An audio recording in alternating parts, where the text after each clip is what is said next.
নবীজি বলেছেন, আমার ভাইয়েরা, কিয়ামতের দিন কোন পিতার হকে যদি জাহান্নামের ফয়সালা হয়ে যায়, আর এই বাবার ছেলেটা যদি হাফিজ থাকে, আলিম থাকে, নবীজি বলছেন কিয়ামতের দিন আল্লাহ পাক হাফিজ ছেলেটাকে বলবেন, হে হাফিজ ছেলে, ইয়া সাহিবিল কুরআন ইকরা ওয়ারতাকি ওয়ারাত্তিল কামা কুনতা তুরাত্তিলু ফিদ দুনিয়া। নবীজি বলেছেন হাফিজ ছেলেটাকে আল্লাহ পাক ডাক দেবেন, হে কোরআনের পাখি, আমার সামনে এসে যাও। কোরআনের বন্ধু আমার সাথে, কোরআনের পাখি আসো আমার কিনারে। আল্লাহ পাক বলবেন হাফিজদেরকে, সুবহানাল্লাহ। এই হাফিজ ছেলেটা সামনে যাবে, আল্লাহ পাক বলবেন কোরআনে কারীম তিলাওয়াত শুরু করো। এই হাফিজ ছেলে কোরআনে কারীম তিলাওয়াত শুরু করবে।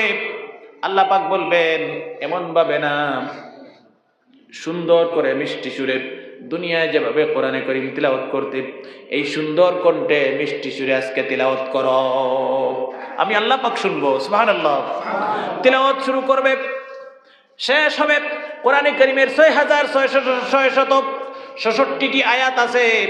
6666 নম্বর আয়াত পড়ার পরে 6666 নম্বর উপরের তলার জান্নাতে ঢুকে যাবে।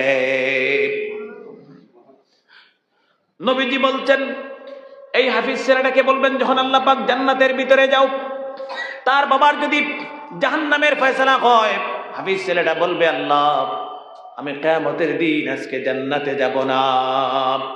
আল্লাহ পাক বলবেন কেন যাবে না?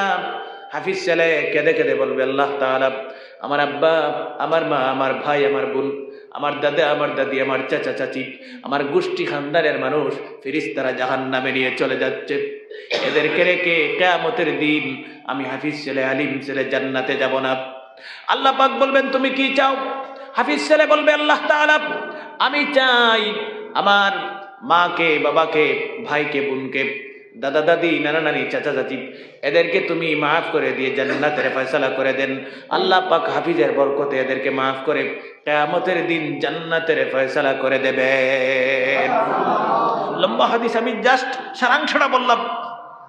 সুতরাং নবীজি বলেছেন, আও মুতাআল্লিমান, আলিমদের ছাত্র হও, অথবা ছেলে মেয়েকে আলিম বানাও। আরে ভাই, সবচেয়ে বড় মজার ব্যাপার, নবীজি বলেছেন সবাইকে একদিন উত্তর দক্ষিণ করে ঘরের ভিতরে শুয়াইয়া, ঘরের বাহিরে অথবা ভিতরে শুয়াইয়া বিশ্ব নবীজির মাথার শিয়রে বসে কলিমার তলকিন দেবেন। একদিন সবাইকে কলিমা শোনানো হবে, মৃত্যু মুখে পতিত হব। একদিন না একদিন, এই চিরস্থায়ী দুনিয়া নয়, ক্ষণস্থায়ী দুনিয়া, একদিন আমরা মৃত্যু মুখে শায়িত হব। নবীজি বলেছেন এই সময় ছেলেটা যদি আপনার হাফিজ হয়, আলিম হয়, মেয়েটা যদি হাফিজা হয়, আলিমা হয়, আর আপনাকে যখন উত্তর দক্ষিণ করে শোয়ানো হবে, এই মাথার কিনারে বসে মেয়েটা ছেলেটা কোরআনে কারীমের সূরা ইয়াসিন তিলাওয়াত করে, এই হাফিজ ছেলে, আলিম ছেলের তিলাওয়াতের বরকতে আল্লাহ পাক পিতা মাতাকে ঈমানের সহিত মৃত্যু দান করে দেবেন। এর চেয়ে বড় আর কি হতে পারে? যুবক ভাইয়েরা, মানুষ মরে গেছে, আমাদের প্রত্যেকের আত্মীয় স্বজন, মা বাবা, দাদা দাদি, নানা নানি কবরে আছে। আমরা মানুষকে কবরে রাখার পরে ভুলে যাই, 4 দিন, 10 দিন, 40 দিন পর্যন্ত মনে রাখি, তারপরে শেষ। তারপরে মনে রাখি ইয়ারলি একবার, ঈদের নামাজের পরে। হয় নিজে কবর জিয়ারতে যাব, না হয় ইমাম সাহেবকে টাকা দিয়ে বলবো, হুজুর আমার বাবা মা দাদা দাদির জন্য জিয়ারত করবেন। আপনার বাবা মরেছেন, দাদি মরেছেন, আমি কি জিয়ারত করব? আপনারা জেনারেল মানুষ, আলিম মানুষ না, আম মানুষ, সাধারণ মানুষ।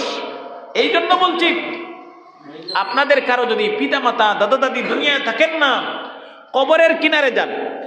নবীজির সুন্নত হলো কবর জিয়ারতে যাবেন, ফজরের পরে যাবেন, পারেন না মাগরিবের পরে যাবেন, আসরের পরে যাবেন, পারেন না শুক্রবারে জুম্মার নামাজ পড়ে চলে যান।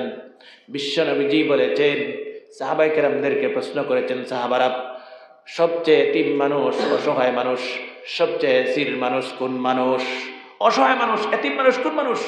সাহাবারা জবাব দিয়েছেন, ইয়া রাসূলুল্লাহ, যার পিতা নেই, যার আব্বা দুনিয়ায় নেই, সে এতিম মানুষ। যার দুনিয়ায় কোনো সম্পদ নেই, ঘরবাড়ি নেই, জায়গা জমি নেই, এই মানুষটা সবচেয়ে অসহায় মানুষ। নবীজি বলছেন, না না। সাহাবারা বলছেন, তাহলে আল্লাহ আর তার রাসূল ভালো জানেন। সাহাবারার প্রশ্নর উত্তর ছিল খুব সুন্দর, কোনো কিছু না জানলে বলতেন, আল্লাহ পাক আর তার রাসূল ভালো জানেন। সুবহানাল্লাহ। একটা স্টাইলে উত্তর দিতেন সাহাবারা। নবীজি বলছেন, যে মানুষের মৃত্যু হয়ে গেছে, যে মানুষ কবরের ভিতরে, এই মানুষটার চাইতে এতিম মানুষ, এই মানুষটার চাইতে অসহায় মানুষ আর নেই। মনে করেন আজকে ওয়াজের মজলিস চলছে, আমাদের কেউ না কেউ কবরে আছে, কবর থেকে ওরা নবীজির হাদিস মতো বলছি আমাদের দিকে চেয়ে বসে থাকে। আমরা এখন জীবিত, আমাদের সওয়াবের সিলসিলাটা কন্টিনিউ জারি, নামাজ পড়তে পারবো, রোজা রাখতে পারবো, জিকির করতে পারবো, আমার সওয়াবও কন্টিনিউ জারি। কিন্তু যে মানুষগুলি মারা গেছে তাদের সওয়াবের সিস্টেমটা কাট হয়ে গেছে। এই যে বাল্ব জ্বলছে, আমি যদি কাঞ্চি দিয়ে সেখানে আমি তারটা কেটে দেই, বাল্ব জ্বলবে না, বন্ধ হয়ে যাবে। মানুষ মরে গেলে আমলের দরজা বন্ধ হয়ে যায়, কাট হয়ে যায়। কোনো না কোনো একটি কারণে যদি কবরে আল্লাহ পাক এই মানুষটাকে ধরে ফেলেন, আর কেউ বাঁচাতে পারবে না। সুবহানাল্লাহ। সেই জন্য নবীজি বলেছেন, কবর থেকে আপনার আত্মীয়স্বজন, মনে করেন কোন এক বাড়ির মানুষ মারা গেছে, কবর থেকে এই বাড়ির তার আত্মীয়স্বজন, ছেলে মেয়ে, স্ত্রী, ভাই বোন, বন্ধু বান্ধব, এদের হাতের দিকে চেয়ে বসে থাকেন। কি চেয়ে বসে থাকে?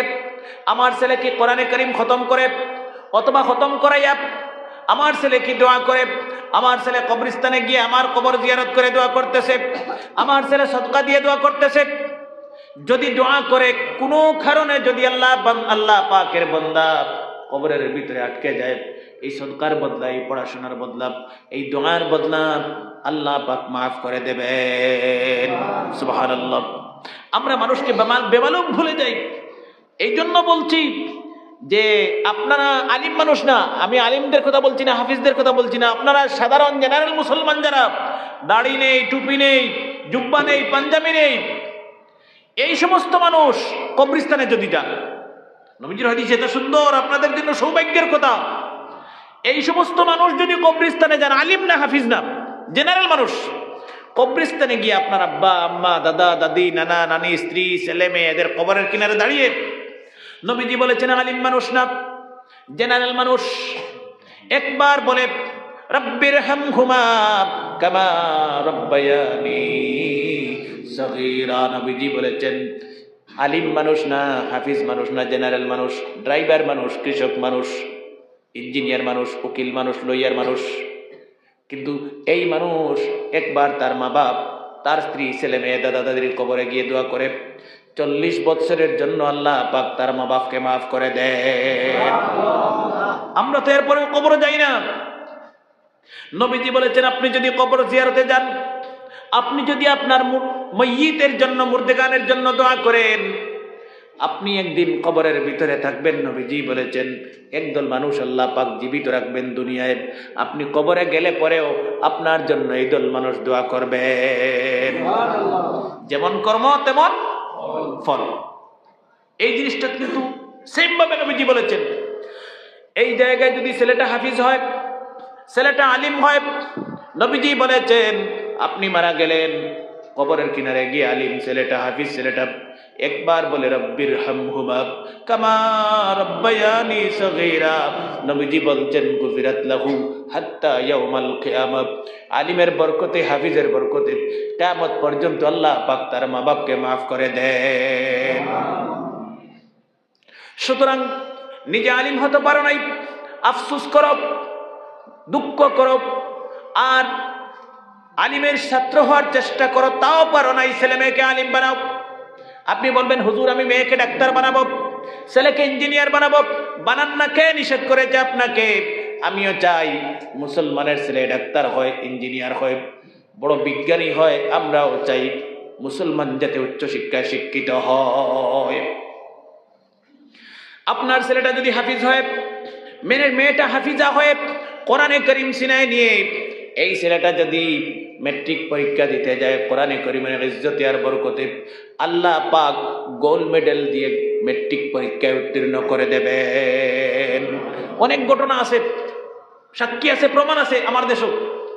আপনার ছেলে কোরআনে কারীমের হাফিজ হয়ে সায়েন্স অ্যাডমিশন নেয়, 12-এর এক্সাম দেয়, সমস্ত আসামের মধ্যে 9 ডিস্ট্রিক্ট টপার হবে, না বরাক মিলি টপার হবে, না র্যাঙ্কে ঢুকবে, অল ইন্ডিয়া নিট এন্ট্রেন্সে যখন বসবে, ডাক্তারি পরীক্ষা দেবে, আলিম হওয়ার বরকতে, হাফিজ হওয়ার বরকতে, আল্লাহ পাক কোরআনে কারীমের ইজ্জত আর বরকতে এই ছেলেটাকে মেয়েটাকে বেইজ্জত করবেন না।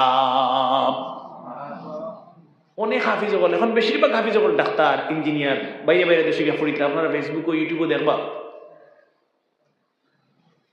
আমার লগর ক্লাসমেট আলিম মানুষ, টাইটেল গোল্ড মেডেলিস্ট,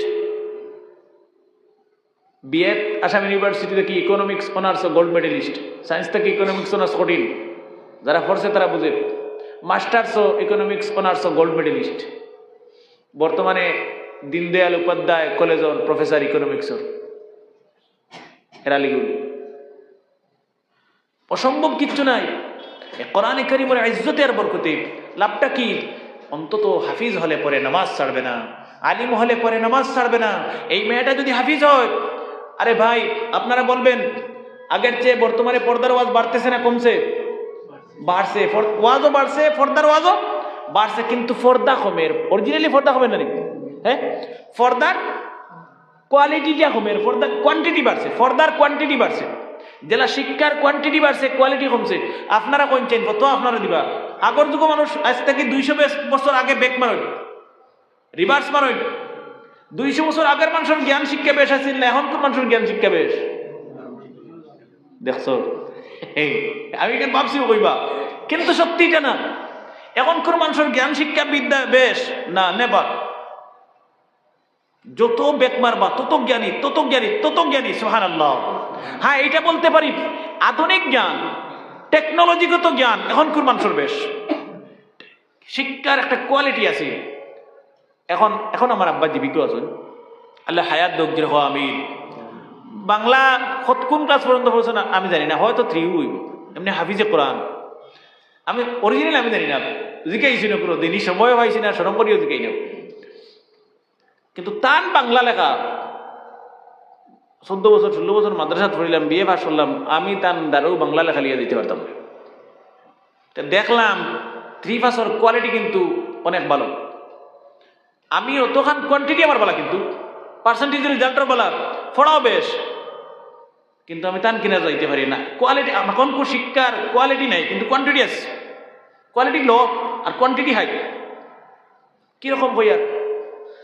দুনিয়ার যত বড় বড় বিদ্যা, শিক্ষা, জ্ঞান বেশিরভাগ দুনিয়ার মুসলমান আবিষ্কার করছেন। সুবহানাল্লাহ। আপনি অরিজিনাল আদি ইতিহাস যদি তুকায় তে দেখবা প্লেন যেটা কে আবিষ্কার করছে, এখন মনে হয় উইলবার রাইট, উইলবার রাইট, কিন্তু দুনিয়ার সর্বপ্রথম আল্লাহর কসম এই মসজিদে বসে বলছি মুসলমান আবিষ্কার করেছেন। সুবহানাল্লাহ। কিন্তু ফ্রন্টে সামনে দুনিয়ার মুসলমান আসতে পারেননি। যেভাবে রেডিও আপনারা বলবেন মার্কনি আবিষ্কার করেছেন, অরিজিনাল তিনি মার্কনি আবিষ্কার করেননি। রেডিওটা অরিজিনাল মার্কনি আবিষ্কার করেনি। আমার আপনার দেশের ভারতীয় বিজ্ঞানী আচার্য জগদীশ চন্দ্র বসু তিনি আবিষ্কার করেছেন। টাকা পয়সার অভাবে তিনি ফ্রন্টে আসতে পারেননি, সামনে আসতে পারেননি। বই লেখছো আপনি, আমার টাকা বেশ, আমার নামে নিয়ে আমি সাফা করাই দিয়েছি, বুঝলেন কিতা হইয়া? হ্যাঁ, এই দুনিয়াটা এইটার যুগ। এই চিকিৎসা বিজ্ঞান, মেডিকেল সায়েন্স, আপনার অসুখ হলে পরে আপনার এখানে তো ডাক্তার হলোর কারখানা, আলহামদুলিল্লাহ। এই অসুখ হইলেও ডাক্তারের কাছে আমরা যাই। এই দুনিয়ার মেডিকেল সায়েন্স, চিকিৎসা বিজ্ঞান সর্বপ্রথম দুনিয়ার মুসলমান আবিষ্কার করেছেন। সুবহানাল্লাহ। সূরাতুল আরজ, যেটাকে জিওগ্রাফি আপনারা বলেন, জিওগ্রাফি, ভূগোল বিদ্যা, সবকিছু দুনিয়ার মুসলমান আবিষ্কার করেছেন। মুসলমান আমরা মনে করি এখন শিক্ষা বেশ, শিক্ষা এখন বেশ না। মুসলমান হলে কি কি বস্তু আবিষ্কার করছেন পৃথিবীর জমিনও, ইতিহাস পড়লে চোখ কপাল উঠে যায় যে ই আগের যুগ ইটা করলা কিরকম। এটা আমরা তো মোবাইল নিয়ে খালি জোকস, নাটক আর কিতাখন রস্ট আর ট্রলিং কথা দেখতে থাকি। একটু সার্চ করিয়া, রিসার্চ করিয়া, গবেষণা করিয়া আমরা গুগলও সার্চ মারিয়া যদি সব দেখি, এখন তো আরো সহজ হয়েছে, বা চ্যাট জিপিটি আছে, জিমনি আছে, আরো সহজ না নি? আপনারা কইন আমরা মেসাবো গলা গোয়ার লাগিতে বুধ হইতাম না। আপনারা তো শিয়ান মানুষ, শিক্ষিত মানুষ, চ্যাট জিপিটি, জিমনি আছে, ঢুকেন দেখেন, গুগলও সার্চ করেন। এমন কোনো জিনিস নাই যে নেটো নাই। আপনি কোন কিতাব লাগে, কোন ফতোয়ার কিতাব লাগে, কোন ইসলামিক লর কিতাব লাগে, কোন ভাষায় লাগে, অটোমেটিক ট্রান্সলেট হয়ে যায়, অ্যারাবিকে অটোমেটিক ম্যাঙ্গল হয়ে যায়। ও আপনার গুগলও খালি গুগল কর্ম বার করিয়া খালি translate English to Urdu, English to Bengali দিয়ে অটোমেটিক হয়ে যায়, Urdu Arabic to Bengali automatic হয়ে যায়, কিচ্ছু করতে লাগে না। দুনিয়াটা কেন হয়েছে চিন্তা করতে নেই। আপনি ঘুরিয়ে দাঁড়ালো বলুন দেওবন্দ লাইব্রেরি ঢুকোই, লক্ষ লক্ষ বই পুস্তক পাবেন। আপনি সায়েন্স বিভাগের, ইকোনমিক্স বিভাগের, আপনি জিওগ্রাফি বিভাগের, আপনি বুটানি, বায়োলজি, অ্যারাবিক বিভাগের তো আছেই, যেহেতু এখান ইসলামিক ইউনিভার্সিটি, বাকি সব বিভাগের বই পুস্তক আছে, আপনি পড়োই। পাকিস্তান করাচি ইউনিভার্সিটির লাইব্রেরি ঢুকোই, এই লাইব্রেরি আছে ঢুকোই। জামিয়া আল আজহর দুনিয়ার সবচেয়ে বড় ইউনিভার্সিটি আছে, লাইব্রেরি ঢুকোই পড়োই। মদিনা ইউনিভার্সিটি আছে, লাইব্রেরি ঢুকোই পড়োই। পড়তে পড়তে জীবন শেষ হবে, বই পুস্তক পড়া শেষ হবে না। এই কথা চাইছি আমি, ছেলেমেয়েরা আমরা যাতে চেষ্টা করবো শিক্ষিত বানানির। আল্লাহ পাকে তৌফিক দাও। দেখো আমি লম্বাটি করবো, আমি বুঝবে কষ্ট। 3 নম্বরে নবীজি বলেছেন আও মুস্তামিগান, 1 নম্বর হতে পারেন নাই। 1 নম্বর কি? নিজে আলিম হইতে পারছি না, সব পারছি নি, 10% না 5% আছি। 2 নম্বরও পারি নাই, ছেলে মেয়েকে আলিম বানাতে পারি নাই। 3 নম্বরে নবীজি বলেছেন আও মুস্তামিগান, আলিম ওলামাদের মজলিসে বসেন, আর যে কথাগুলি বলবেন শুনেন, আমল করেন, কিয়ামতের দিন আলিমদের সাথে জান্নাতে যাবেন। ইটা মজলিসে বইলে কি হয়? এই বাড়িঘরের গুম বাদ দিয়া ব্যবসা বাণিজ্য ছাড়িয়া, আমি তো কইম আপনার আগুয়া মানুষ, ইনাখানে আইছো, হ্যাঁ প্রশ্ন করলে কেউ সঠিক উত্তর দিতে পারবে না। আমি কইয়া তো মনে হয় সঠিক উত্তর দিতে পারতো, তো ওয়াজ শুনতাম আইছি কইবা, ওয়াজ শুনিয়া হইতো কিতাব। নবীজি বলেছেন ফাইন্নাল্লাহ তাআলা ইউহিল কলবাল মাইয়িতা বিনুরিল হিকমাতি। নবীজি বলেছেন এই যে বর্তমানে চতুর্দিকে শুকনার সময় জমিনগুলি ফেটে চৌচির হয়ে গেছে, এখন যদি আমি গাড়ি এখন নিয়ে যাই জমিনে দৌড়াইতে পারবো না। ক্ষেতর জমিন যেটা বর্ষার সময় ক্ষেত করেন দৌড়াইতে পারবো, আর বর্ষার সময় তবে আমি গাড়ি নিয়ে দৌড়াইতে পারবো না।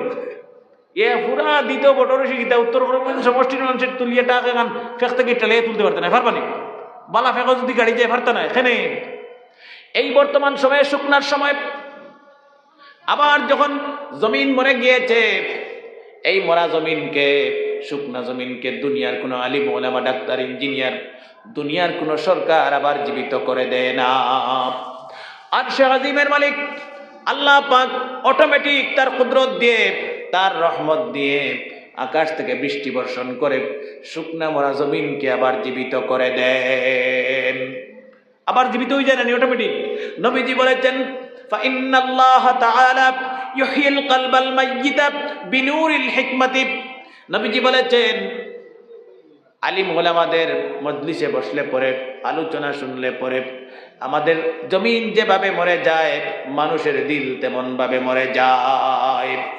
এই কথাগুলি বৃষ্টি দিয়ে যেভাবে আল্লাহ পাক শুকনা জমিনকে আবার জীবিত করে দেন, মরা জমিনকে, আলিম ওলামার কথা শুনে মানুষের মরা দিল জমিনের মতো আবার জীবিত হয়ে যায়। সুবহানাল্লাহ। প্রেসক্রাইব করেন ডাক্তার হলে, ঔষধের প্রেসক্রিপশন দেন, ঠিক তেমনি ভাবে এটাও একটা প্রেসক্রিপশন। আমরা মরা দিল আবার জীবিত, ইমানে তরতাজা ভরপুর হয়, আল্লাহ আল্লাহ করতে আগ্রহ লাগে, মজা লাগে, ভালো লাগে। সুতরাং এই জন্য আমরা বই। আমার 3 নম্বরটা হইল নবীজি বলেছেন ও মুস্তামিআন, আলিম ওলামাদের কথা মানব, আমল করব, কিয়ামতের দিন কোনো প্রশ্ন নেই, সোজাসুজি তাদের সাথে জান্নাতে। নবীজি বলেছেন আলিমের সাথে বন্ধুত্ব স্থাপন করো, মহব্বত করো, ভালোবাসো, খিদমত করো, সেবা করো, স্নেহ করো। আলিমদের আল্লাহ পাক নূরের পর্দার আড়ালে বিচার করবেন। তুমি যদি আলিমকে মহব্বত করো, তাদের সাথে তাকে উঠা বসা করো, তাহলে এদের সাথে আলিমের সাথে তোমার হাসর হবে। সুবহানাল্লাহ। আলিমকে মহব্বত করো, ভালোবাসো, আলিমের সাথে তোমার হাসর হবে। দুনিয়ার কোনো মানুষ তোমার বিচার দেখবেন না। সুবহানাল্লাহ। যুবক ভাইয়েরা, আলিমুল আমাকে মহব্বত করবেন, শর্ত আছে। আল্লাহ পাক বলেছেন 2টা জিনিস, 2টা গুনাহ করলে পরে তোমার জীবনের যা নেকি আছে সব আল্লাহ পাক ধ্বংস করে দেন। 2টা গুনাহ করলে পরে, একটা হলো নবীদের সাথে কেউ যদি বেয়াদবি করে, নবীদের সাথে কেউ গুনাহ করে, বেয়াদবি করে, আসমতে আম্বিয়া যেটাকে বলা হয়, আসমতে আম্বিয়া। 2 নম্বর হলো আলিমের সাথে যদি কোনো মানুষ বেয়াদবি করে, আলিমের সাথে বেয়াদবি করে, আলিমের সাথে নাফরমানি করে, আলিমকে অসম্মান করে, আলিমকে বেইজ্জত করে, তাহলে এই মানুষ যত বড় হাজি গাজী মুফতি মাওলানা হয় না কেন, এই মানুষের সব নামাআমল আল্লাহ পাক বরবাদ করে দেন। আলিম হলোর খেদমত করতাম, সেবা করতাম, এর অর্থ কি? এক কথায় বুঝাইলি কেন সম্মান করতাম? নবীজি বলেছেন, আল উলামা ওয়ারাসাতুল আম্বিয়া, উলামায়ে কেরাম আমার উত্তরসূরি, উত্তরাধিকারী। নবীগণ দুনিয়ায় আসবেন না, এরা হলেন নাইবে নবী। নবীরা দুনিয়ায় আসবেন না, এরা নাইবে নবী, নবীদের উত্তরসূরি। সুতরাং যুবক ভাইয়েরা বোঝার চেষ্টা করেন, আলিমদের খিদমত কতটুকু করবেন, কতটুকু সম্মান করবেন, ভালো করে বুঝেন। নবীজি বলেছেন, আলিমের সামনে দাঁড়াইয়া যখন কথা বলবেন, আলী আহমদ সবর অবস্থা শুরু হয়ে গেছিল, লা ইলাহা ইল্লাল্লাহ, লা ইলাহা ইল্লাল্লাহ। একটু খেয়াল করি, বা মুরব্বী সকল বলছেন কষ্ট দিও না, হাসাও মানুষের কষ্ট দেওয়া হারাম, এরকম ঠিক না। যুবক ভাইয়েরা, আলিমদের সেবা কতটুকু করব, খিদমত কতটুকু করব, শরীয়তে সব জিনিসের সীমা আছে। আল্লাহ পাক বলেছেন, আলিমের সামনে দাঁড়াইয়া, হাফিজের সামনে দাঁড়াইয়া, মসজিদের ইমামের সামনে দাঁড়াইয়া, মাদ্রাসার হুজুরের সামনে দাঁড়াইয়া যখন কথা বলবেন, জীবনে যাতে আলিমের, ইমামের, হাফিজের আওয়াজের চাইতে আপনার আওয়াজ বড় না হয়। মানিনি আমরা তো, হ্যাঁ সবে মানে না, গুনাহ কবিরা হবে, আপনার নামামলে যা থাকবে সব আল্লাহ পাক নেকি বরবাদ করে দেবে। 3 নম্বর শেষ, লম্বা আলোচনা। 4 নম্বরে নবীজি বলেছেন, আও মুহিব্বান, সেটাও বলেছি, আলিমদেরকে মহব্বত করবে, ভালোবাসবে। একটি কথা ভালো করে মনে রাখবেন, আমরা মনে করি আমার ছেলেকে ভালো ইংলিশ মিডিয়াম স্কুলে দেব, আমার ছেলেকে 3টা মাস্টার 4টা মাস্টারের কাছে প্রাইভেটে দেব, আমার ছেলেকে কাগজ খাতা কলম কিনে দেব, আমার ছেলেকে দুনিয়ার সেরা শিক্ষিত বানিয়ে নেব। কি মনে করেন টাকা পয়সা দিয়ে ছেলে মেয়েকে শিক্ষিত বানাতে পারবেন? যদি টাকা দিয়ে পয়সা দিয়ে শিক্ষিত বানানো যেত, এই করিমগঞ্জ ডিস্ট্রিক্টে টাকা পয়সাওয়ালা পিতাদের অভাব নেই, সব পিতাদের সন্তান হাইফাই কোয়ালিফাইড হতো, শিক্ষিত হতো। কিন্তু যান দেখবেন 20% টাকাওয়ালা মানুষের ছেলে মেয়ে শিক্ষিত, 80% গরিব মানুষের ছেলে মেয়ে শিক্ষিত। সুবহানাল্লাহ। আমি ইতিহাস পর্যালোচনা করে বলছি, প্রমাণ চাইবেন, এই প্রমাণ নেন। আমার আপনার গর্ব, সমস্ত দুনিয়ার গর্ব, মুসলমানের গর্ব, ভারতের রাষ্ট্রপতি ডক্টর APJ আব্দুল কালাম, তিনি কোনো কোটিপতি সন্তানের পিতার বাবা ছিলেন না, কোটিপতি বাবার ছেলে ছিলেন না, লাখপতিও বাবার ছেলে ছিলেন না, তিনি শতপতি পিতার সন্তান ছিলেন। সুবহানাল্লাহ। হাজারপতিও বলা যাবে না। কেরালার তিরুবনন্তপুরমে জন্মগ্রহণ করেছেন। ওনার পিতা কি করতেন? যুবক ভাইয়েরা, ওনার পিতা নদীতে মাঝির কাজ করতেন। এখন কত উন্নত যুগ, ডিজিটাল যুগ, এই যুগেও আমি মনে করি কোন একটি নদীর মাঝি ডেইলি অন্তত 1000 টাকা ইনকাম করতে পারবে না, 500 টাকাও খুব সম্ভব, কঠিন হবে। একজন মাঝির জন্য 500 টাকা ইনকাম করা ডেইলি কঠিন হবে। দুনিয়ার সেরা বিজ্ঞানী আল্লাহ পাক বানিয়েছেন। সুবহানাল্লাহ। আমার এই কথা বলার মূল উদ্দেশ্য হলো, আপনারা দেখেন, ইতিহাস পড়বেন, গুগলে সার্চ করবেন, অ্যারিস্টটল, প্লুটো, গ্যালিলিও, এরপরে মুসোলিনি, হিটলার, এদের জীবন পড়বেন, দেখবেন কতটুকু গরিব পরিবারের সন্তান ছিলেন। দুনিয়ার সেরা সেরা ফিলোসফার, দার্শনিক আল্লাহ পাক বানিয়েছেন। ইতিহাস পড়বেন, গুগলে মেরে দেখবেন, একজন জুতো সেলাই করত, আরেকজন টাউনে বন্দরে হেঁটে হেঁটে খবরের কাগজ, পেপার, পত্রিকা বিক্রি করত, আর দুনিয়ার সেরা দার্শনিক হয়েছে। কিয়ামত পর্যন্ত এদেরকেও মানুষ মনে রাখবে। সুবহানাল্লাহ। গরিব ঘরের সন্তান।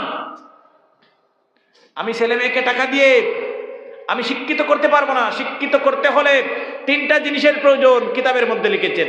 এই 3টা জিনিস মানবেন, অটোমেটিক আপনার ছেলে শিক্ষায়, উচ্চ শিক্ষায় শিক্ষিত হবে, কেউ আটকাতে পারবে না। সুবহানাল্লাহ। 1 নম্বর জিনিস হলো, যদি ছেলে মেয়েকে শিক্ষিত বানাতে চান, আলিম বানাতে চান, হাফিজ, ডক্টর, ইঞ্জিনিয়ার বানাতে চান, টাকা দিয়ে পারবেন না। টাকা দিয়ে যদি শিক্ষিত বানান, এই ছেলেটা বড় হয়ে তোমার সাথে নিমক হারামি করবে, পিতামাতার হক আদায় করবে না। যদি টাকা দিয়ে শিক্ষিত বানাইতে চাও তো বড় হয়ে পিতামাতার হক আদায় করবে না।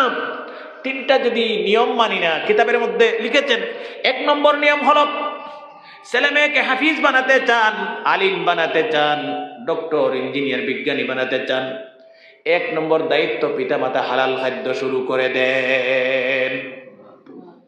অনেক কঠিন, অনেক অনেক অনেক কঠিন এই বস্তুটা, কিন্তু অনেক কঠিন। কিতাবের ফর্মুলা হলো পিতামাতা হালাল খাদ্য শুরু করো, আর সাথে ছেলে মেয়েকে হালাল খাদ্য দেবে। হালাল খাদ্য দিলে পরে আল্লাহ পাক ইলমে ইলাহি, ইলমে মারিফত দান করে দেবেন এই ছেলেটাকে মেয়েটাকে।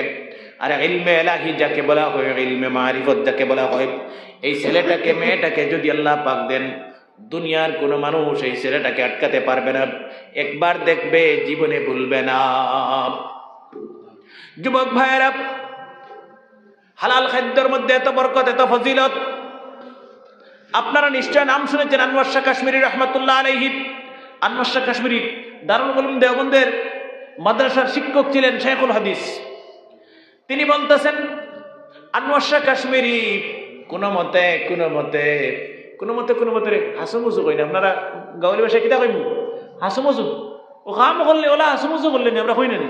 হ্যাঁ, হাসুমুজু মানে কোনো মতে করছো, পুরা করি বালা করি মন লাগাইয়া করছো না। ও মন লাগাইয়া যেটা নাই ওটারে কই হাসুমুজু।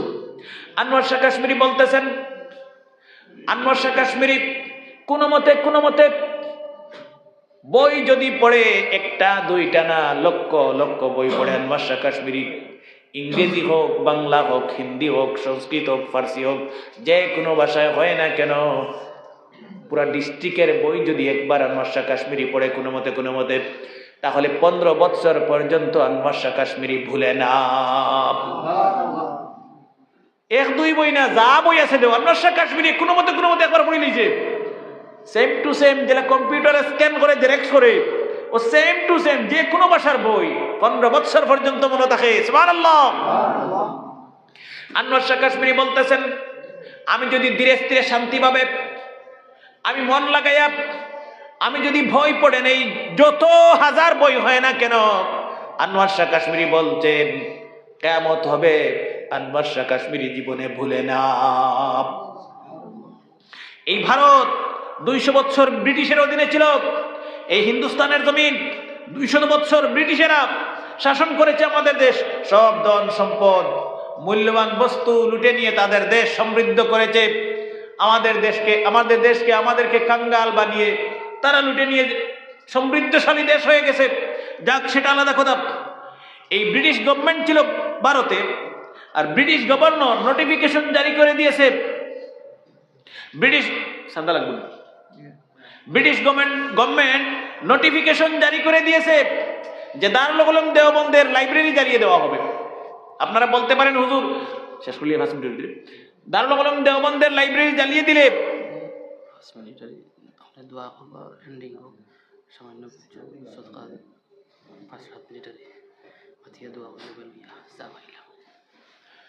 ব্রিটিশ গভর্নমেন্ট নোটিফিকেশন জারি করেছে যে দারুল উলুম দেওবন্দের লাইব্রেরি জ্বালিয়ে দেওয়া হবে। আপনারা বলতে পারেন, হুজুর একটা লাইব্রেরি জ্বালিয়ে দিলে কি হবে? এই লাইব্রেরিতে লাখো বই পুস্তক আছে, অমূল্য যেগুলি দুর্লভ বই, পৃথিবীর অন্য কোথাও পাওয়া যায় না, দারুল উলুম দেওবন্দের লাইব্রেরিতে পাওয়া যায়। অনেক হাজারো বই আছে। সুবহানাল্লাহ। এই বইগুলি যদি জ্বলে যায়, সমস্ত এশিয়া মহাদেশ তথা বিশ্বের অর্ধেক পৃথিবী অন্ধকার হয়ে যাবে। বই পুস্তকাদি কিতাব, ফতোয়ার কিতাব, আপনি প্রতিটি বিভাগের শিক্ষা বলতে ইংরেজি, বিজ্ঞান, হিন্দি, সংস্কৃত, ফার্সি, প্রতিটি ভাষার বই, হাজারো বই আছে। সমস্ত দারুল উলুম দেওবন্দের শিক্ষকগণ, উস্তাদগণ পেরেশান, হাজার হাজার ছাত্রছাত্রীরা পেরেশান, এলাকার মানুষ পেরেশান। এলাকার মানুষ মনে মনে স্থির করেছেন, যদি ব্রিটিশ গভর্নমেন্ট জ্বালাতে আসে দারুল উলুম দেওবন্দের লাইব্রেরি, আমরা মিটিং করব, মিছিল করব, আন্দোলন করব, প্রতিরোধ করব, তবুও আমরা জ্বালাতে দেব না। সুবহানাল্লাহ। আনোয়ার শাহ কাশ্মীরি মাদ্রাসার শিক্ষক, তিনি মাদ্রাসায় ছিলেন না। কিছুক্ষণ পরে আনোয়ার শাহ কাশ্মীরি আসলেন, সব ঘটনা শুনলেন। তিনি কাগজে কলমে চিঠি লিখলেন আর বাহকের হাতে দিয়ে দিলেন, পিয়নের হাতে, যাও ব্রিটিশ গভর্নরের হাতে দেন। ব্রিটিশ গভর্নর যেই মাত্র দেখলো আনোয়ার শাহ কাশ্মীরি লিখে বলতেছেন ব্রিটিশ গভর্নর আর দেরি করবে না, এই মুহূর্তে এসে লাইব্রেরি জ্বালিয়ে দেন। মনে করো আমরা স্কুল বা মাদ্রাসা একজনে ধ্বংস করে লিখব, তার কাছে পাওয়ার ক্ষমতা আছে। আমরা স্কুল সারা টেনশনে অভিভাবক হলে এলাকার মানুষে মরি যেত, আর আমি যদি আইয়া অগ্রে চিঠি দিয়ে ফিরিয়া কই আইয়া এখন ধ্বংস করলাম, আপনারা আমার যতবিল চৌকি দেখো অতবিল খুদে ফিরিবে না। আমরা দেশের নিয়ম করে আরে বান্ধিয়ে ধরবো হবিগুর মাথা নষ্ট হয়ে গেছে, তাই নলা চিঠি দিয়ে কই না জ্বালাইলে আর দেরি করিস না, সারা বিগড়ি গেলা দেখা যায় এনার মনে হয় স্ক্রুপ ডিলে গেছে। হুজুরগণ প্রশ্ন করেছেন, এলাকার মানুষ প্রশ্ন করেছেন, কি ব্যাপার আজব ঘরবার। আনোয়ার শাহ কাশ্মীরি বলতেছেন বেচারার জ্বালানোর ইচ্ছা হয়েছে, জ্বালাতে দেন। এই দারুল উলুম দেওবন্দে লাইব্রেরিতে যত লক্ষ লক্ষ বই পুস্তক আছে সব আনোয়ার শাহ কাশ্মীরি ভালো মতে পড়েছে। আপনারা কইবা আপনি পড়ছেন যে আমার ঘন্টা হয়েছে, পড়লে কি তৈল ইনে জ্বালাই দিনে কোনো আর বই পাইমুনি। আনোয়ার শাহ কাশ্মীরি বলতেছেন যদি ব্রিটিশ গভর্নমেন্ট জ্বালিয়ে দেয় আমি 500, 300, 400 ছাত্র নিয়ে বসবো। আর আনোয়ার শাহ কাশ্মীরি কন্টিনিউ বলতে থাকবে, আমার ছাত্ররা লিখতে থাকবেন যে ভাষার বই সে ভাষায়। এইভাবে 2 মাস, 3 মাস, 6 মাস, 1 বছরের ভিতরে সব বইগুলি কমপ্লিট ছাপা হয়ে যাবে, একটি অক্ষর পর্যন্ত ভুল হবে না। আনোয়ার শাহ কাশ্মীরিকে ছাত্ররা প্রশ্ন করেছে, হযরত কম্পিউটার ফেল মারবে আপনার সামনে, এত মেমোরি ভালো কি করে? যেই মাত্র প্রশ্ন করেছে সঙ্গে সঙ্গে আনোয়ার শাহ কাশ্মীরি জোর জোর করে চোখ থেকে পানি ছেড়ে কান্না শুরু করে দিয়েছেন আর বলতেছেন, ছাত্ররা তোমরা জানো না আমার মা বাপ জীবনে কখনো হারাম খাদ্য খান নাই, আর আমি আনোয়ার শাহ কাশ্মীরিকে জীবনে আমার আব্বা আম্মা হারাম খাদ্য দেন নাই।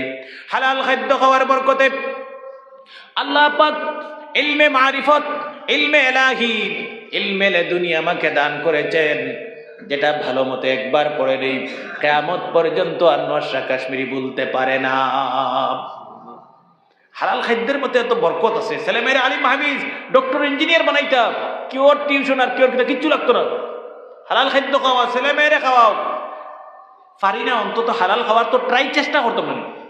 যতটুকু বাঁচিয়ে থাকা যায়, আমরা মুমিন মুসলমান হিসেবে আমি অনুরোধ করি যতটুকু বাঁচিয়ে থাকা যায় একটু পরহেজ করিয়া যতটুকু চেষ্টা করা যায় অতটুকু চেষ্টা করতাম, অন্তত কিয়ামতের দিন আল্লাহ পাকের সামনে দাঁড়াইতে পারবো, আল্লাহ আমি চেষ্টা করছি হালাল খাওয়ার, আল্লাহ আমি চেষ্টা করছি হক খাওয়ার, আল্লাহ পাকে তৌফিক দেব। আমি আমল করতাম, অনেক আলোচনা লম্বা, সারায় আমল করার চেষ্টা করবো, আমার লাগি দোয়া করবা, আমিও দোয়া করবো আপনার লাগি।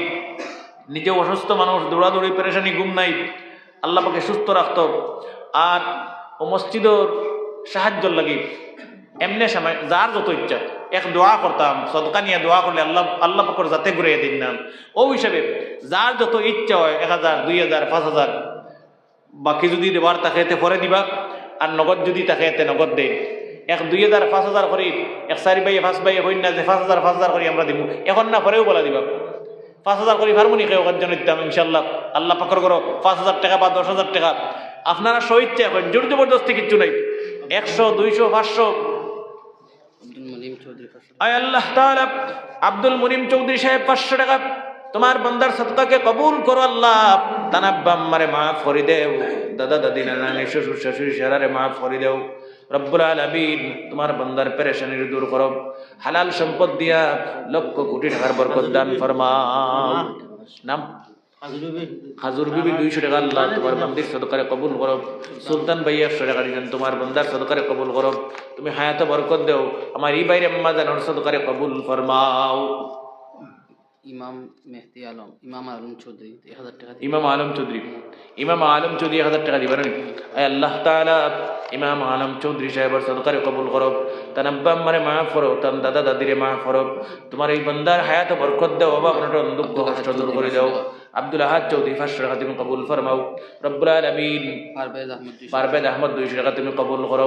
5000 10,000 দেব টাকা তো আছে না, টাউনও যদি টাকা থাকে না গাউত থাকতো নি, হ্যাঁ এখন জন্য দেখো তাকওয়া ইয়াদুন মে তার বাবা মারা গেছেন, তাকওয়া নাম মে তাকওয়া এক বইন তানাব্বা নাই 500 টাকা দিয়েছেন। রব্বানা তাকাব্বাল মিন্না ইন্নাকা আনতাস সামিউল আলিম ওয়া তুব আলাইনা ইন্নাকা আনতাত তাওয়াবুর রহিম।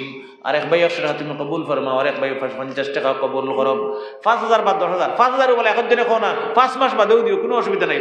আগামী বছরের ওয়াজের আগে দিও, মাসে 1000 করিয়ে 5 মাসে 5000 দিবে।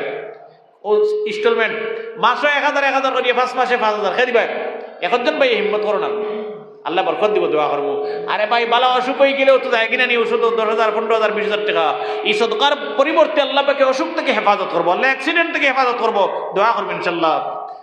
কার দোয়া কোন সময় কবুল কেউ হইতে পারে না, এর লাগি আল্লাহ পকর করে দেই। আপনারা দিছেন অসংখ্য সদকা দিছেন, মানে এত সুন্দর মসজিদ হয় না এখানে, আমি নিজে বুঝিয়া যা দেওয়ার দিছেন। মসজিদে এখন তেমন কাজ নাই, তবু একটা পয়সা যদি থাকে অ্যাডভান্স তো ভালো না নাকি? এখন জন্য যদি পারেন 200-300 করি আরো দেও। এই ভাই আরো 200 টাকা দিচ্ছেন, আল্লাহ পাকে তার সদকারে আর তোমার আমার সদকারে কবুল করো। 500-1000 করিয়া কিছু দেও না, 10 জন মানুষ 1000 করে দেও, নগদ দেওয়ার তাকে না করে দিবে, খাইল ফরু 1 মাস বাদেও দিও, কোনো অসুবিধা নেই। নই মাহমুদ চৌধুরী 2000 টাকা। নঈম আহমদ চৌধুরী সাহেব 2000 টাকা। নারে তাকবীর। জনাব নঈম আহমদ চৌধুরী সাহেব 2000 টাকা। আয় আল্লাহ তাআলা নঈম আহমদ চৌধুরী সাহেব 2000 টাকারে কবুল করো আল্লাহ। তোমার বান্দার হায়াতে বরকত দাও, অভাব অনটন দুঃখ কষ্ট দূর করে দাও, পেরেশানি দূর করে দাও। তোমার বান্দার আব্বা আম্মারে মাফ করো, দাদা দাদি নানি শ্বশুর শাশুড়ি সারারে মাফ করে দাও, আল্লাহুম্মা আমিন। মিসবাহ ভাই 100 টাকা। আয় আল্লাহ তাআলা মিসবাহ ভাই সদকারে কবুল করো, তার আব্বা আম্মারে মাফ করো, দাদা দাদি নানি শ্বশুর শাশুড়ি প্রত্যেকরে মাফ ফরমাও। মাসুম আহমদ চৌধুরী সাহেব 500 টাকা দিয়েছেন আল্লাহ। এই তোমার যুবক বান্দার সদকারে কবুল করো, তার হায়াতে বরকত দাও, বা বনটন দূর করে দাও, তার দাদা দাদি নানা নানি শ্বশুর শাশুড়ি সারারে মাফ করে দেও। সব বান্দা বান্দি পুরুষ মহিলা সারারে হজ্জে মাবরুর আর মকবুল নসিব ফরমাও। লব্বাইক লব্বাইক খয়া খয়া তোমার বাড়ি ঘরের মেহমান হিসেবে কবুল করো। রব্বানা তাকাব্বাল মিন্না ইন্নাকা আনতাস সামিউল আলিম ওয়া তুব আলাইনা ইন্নাকা আনতাত তাওয়াবুর রহিম। আব্দুল বাসির সাহেব 200 টাকা তুমি কবুল ফরমাও। 2000 টাকা। খালেদ হোসেন চৌধুরী সাহেব 2000 টাকা আল্লাহ। তার আব্বা নাই কবর খান্তারে জান্নাতের টুকরা বানাইয়া